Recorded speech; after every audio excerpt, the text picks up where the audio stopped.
What's up, people? What's up, everybody? Happy Wednesday. Hope all you're having a great day so far. Um, Peter and Cyrus teaming up. I want to say I kind of seen it coming because they do have a common foe. They have a common enemy in Jason. So I ain't gonna say I saw it coming, but it was a little, little thought that kind of came through my mind at some point. Um, so I'm not 100% surprised that they decided to form this merger from hell, this little unholy alliance, if you will. And unholy is what it is. Cyrus is desperate. He's gonna use Peter to, get rid of Jason, so that way his hands stay clean and it doesn't erupt a war. He's gonna try to do this in silence. So since they're joining forces, I think another unholy alliance needs to happen in order to take both of their asses down. Mainly Peter. I feel like Jason, Anna, and Obrecht need to collectively join forces and shut Peter's ass down once and for all. Cause like the old saying go, united we stand, divided we fall. But in this case, united we stand, divided we get our asses played. So I feel like that would be the best course of action for all involved. I think Jason definitely needs some allies. And Anna's pretty much already on board with Jason. So all we need is Obrecht to get on board too. Because Obrecht done had enough. Like, Obrecht is pissed that Peter's not being charged because they have no proof of anything. He's done a very good job of covering his tracks so far. So that's not gonna sit. It's not gonna sit well with Obrecht. Obrecht said, "Nah, fuck this." She was like, "I gotta take matters into my own damn hands." She got on that phone.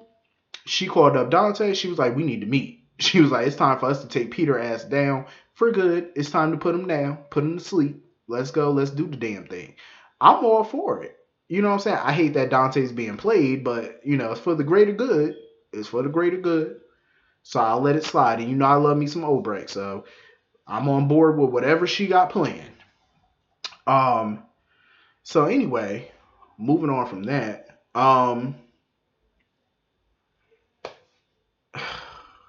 What the hell is Jordan doing? Like, Jordan, what are you doing? She's sitting here arresting Jason. I'm like, what the hell for? What evidence do you have? That man has no gunpowder residue on him. I'm pretty sure the bullet that shot Franco did not come from Jason's gun, obviously. Did they even test his gun? They have absolutely nothing. Nothing. What grounds do she have to arrest him on? What? Because he was at the scene of the crime? I mean, think about it. If Jason did it, why the hell would he stand around and dial 911 for the man? Why would he do that? That would be totally stupid.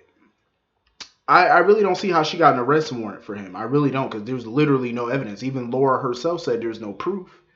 Even Laura said it. So if there's no proof, how the hell did Jordan get an arrest warrant? You can't get an arrest warrant without some type of proof. Unless this is a major reach that I'm about to say. This is a major stretch. But maybe this is a part of a plan. Maybe. It's just something fishy that don't make no sense. Because you're arresting him without any evidence on a murder charge. But yet you can't arrest Peter. And you have no evidence against Peter. All you have is hearsay. But you're not arresting him. You have zero evidence against Jason, but you're arresting Jason. I'm thinking this is a plan. It could be a plan. I could be wrong, but I don't know. I'm hoping. I'm hoping that somebody's smart enough to try to maybe arresting Jason is somehow their way of smoking Peter out. You know what I'm saying? Maybe. Stranger things have happened.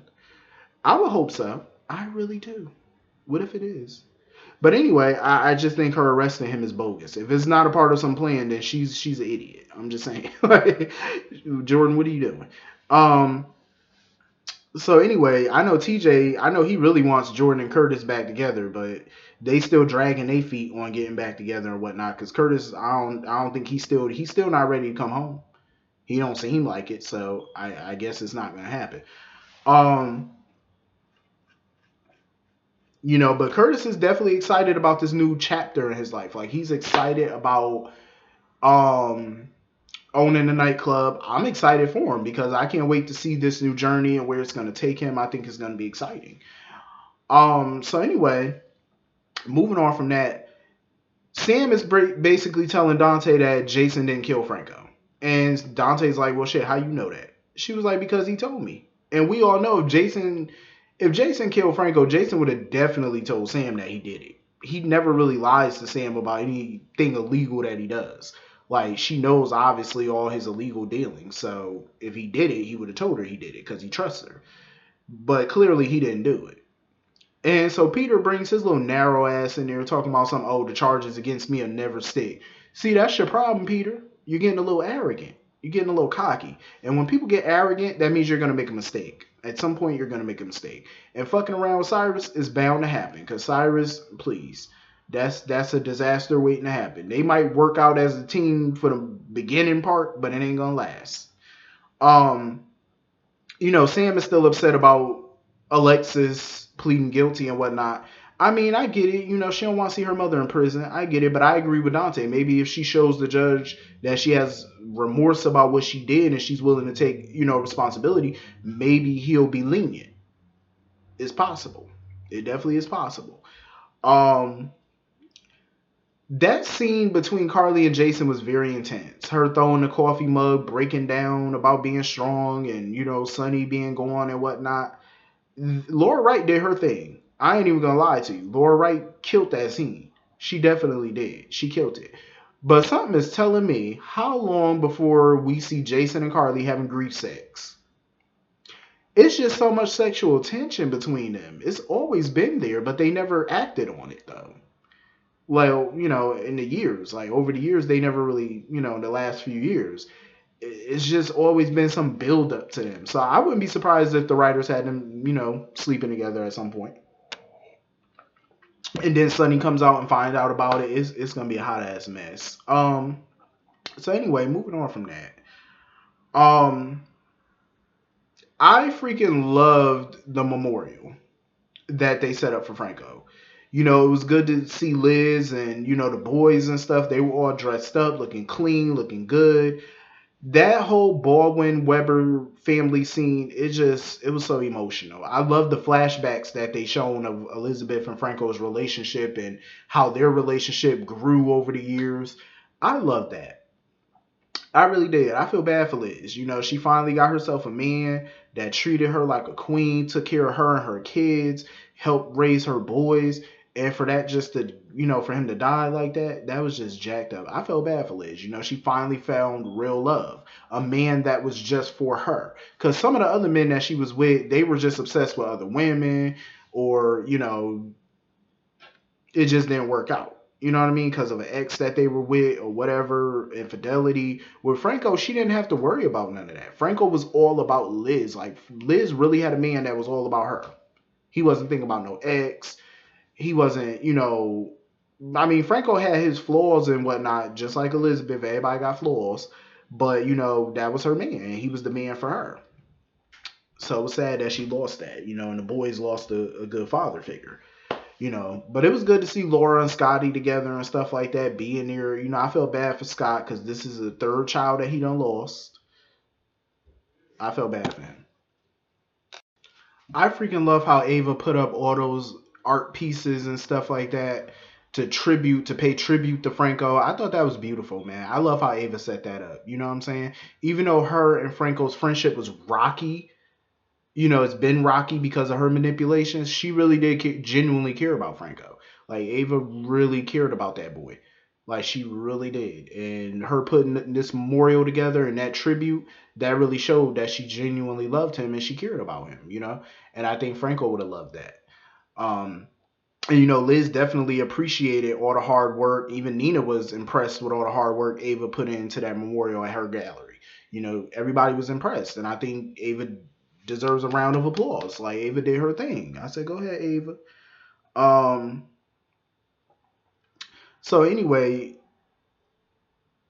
Nina pretty much decided that she wants to take some time away. She wants to go out of town for a few days to clear her head, which I think is a good thing. But my suspicion tells me that she's probably going to go to Jersey and go see Phyllis. That's what my thinking is telling me. I don't think she's going to go far. I think she might go to see Phyllis and she might bump into Sonny over there. That's what I'm thinking. That's what I'm thinking. And my whole thing is, what if she uses that information as leverage? I know some people don't think that it's a good idea because wrong is wrong, right is right. Two wrongs don't make a right. But I say, hey, do what you got to do. And Obrecht was pretty much being real with Nina when it came down to Nell, because Nina didn't know that Obrecht helped deliver Wiley. She never knew that, so Obrecht told her about the story. And Obrecht was being real with her. She was like, your daughter was not a very good person. Like, everybody keeps telling Nina that. But Nina just keep on saying, well, if I was there, even if you were there, she probably still would have turned out as a wackadoo. I'm just saying. Like, you can't put that on yourself. Um, you really can't. You know. I love that, Aiden really wanted to speak and say some words for Franco and stuff, but he just couldn't put into words what he wanted to say. And I know it was hard for him, to even be there and speak about Franco. Like, it was hard. It was hard for them as kids. That's a lot of responsibility. I thought it was, pretty dope that Jake read, his speech about Franco and stuff. And, Jake, and not only Jake, but Cameron wanted people to know the Franco that he knew. You know what I'm saying? Not this little killer that everybody put him out there as, like that he was known as and stuff. He wanted them to see the good that Franco did. You know what I mean? And Liz, I understand she's still grieving, but for her to keep blaming Jason for this, I think is ridiculous. Like, come on, Liz, you did not see that man. You have known Jason for years, decades. She has known Jason. Over 20 years, you've known Jason Morgan. Have you ever known him to shoot somebody and call 911 and stand around and wait for the cops and the ambulances to get there? Have you ever known him to do that? Come on, Liz, think. Think clearly. And I really don't think she's thinking clear. I really don't think she is. Um, I understand she wants somebody to pay and stuff like that, but Jason needs to go to her and tell her, like, yeah, I think Peter did it. You know what I mean? Or I know Peter did it. Like, get the suspicion off of you. You know what I mean? Like, do something. All Sam got to do is tell her, like, Franco kept hearing Drew's voice and all that stuff and Peter's voice and, connect the dots. That's all you got to do.